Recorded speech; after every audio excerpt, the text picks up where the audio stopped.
Hello guys, সবাই কেমন আছেন? আশা করি সবাই ভালো আছেন। আজ আমি আপনাদের সামনে চলে আসলাম নতুন একটি রেসিপি নিয়ে।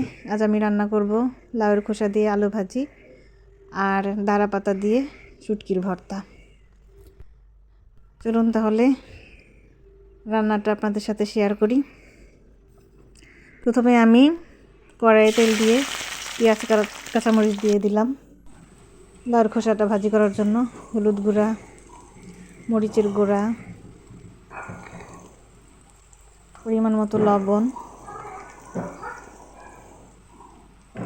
দিয়ে কিছুক্ষণ নেড়ে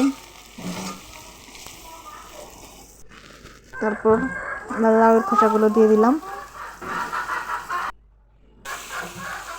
এবার আলুর কুচিগুলোও দিয়ে দিলাম। কিছুক্ষণ নাড়াচাড়া করার পরে আমি চুলায় ভাজিটা ঢেকে দিব। তারপর পাশের চুলায় শুটকিটা ভাজবো।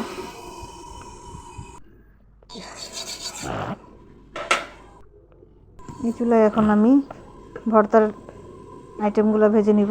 প্রথমে তেল দিলাম। তেল গরম হয়ে আসলে মরিচগুলো দিয়ে দিলাম, কাঁচামরিচ। এটা কিছুক্ষণ ভেজে নিব। মরিচ ভাজা হয়ে গেলে একটু ভাজিটা নেড়ে দিচ্ছি।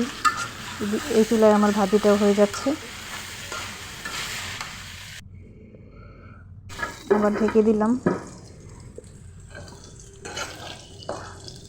এখন মরিচটা তুলে পেঁয়াজ আর রসুনটা ভাজার জন্য কড়াইতে ঢেলে দিলাম।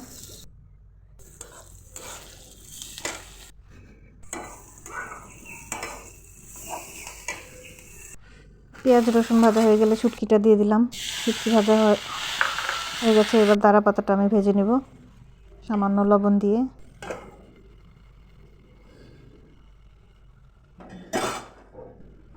এদিকে আমার ভাজি রেডি, ভাজি হয়ে গেছে।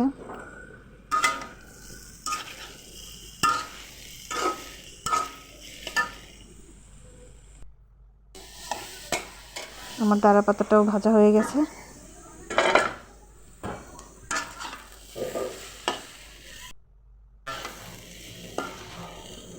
এই তো আমার ভর্তার জন্য দাঁড়া পাতা, শুটকি আর ভাজি হয়ে গেছে। এখন আমি পাটায় বেটে নিচ্ছি।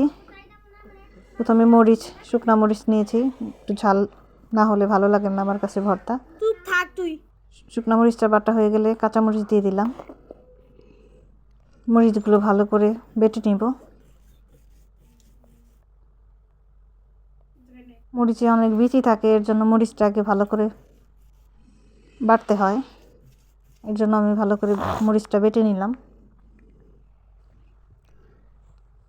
এবার দিয়ে দিলাম শুটকির কাঁটাগুলো ভালো করে বেটে নিতে হবে।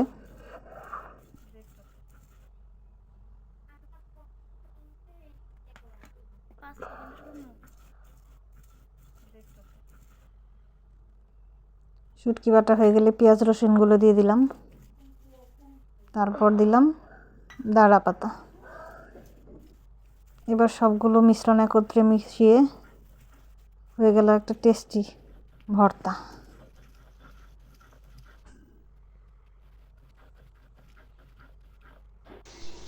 এই তো আবার ভর্তা আর ভাজির ফাইনাল লুক। এখন আমি পরিবেশন করব। ধন্যবাদ ভিডিওটা দেখার জন্য। সবাই ভালো থাকবেন। আল্লাহ হাফেজ।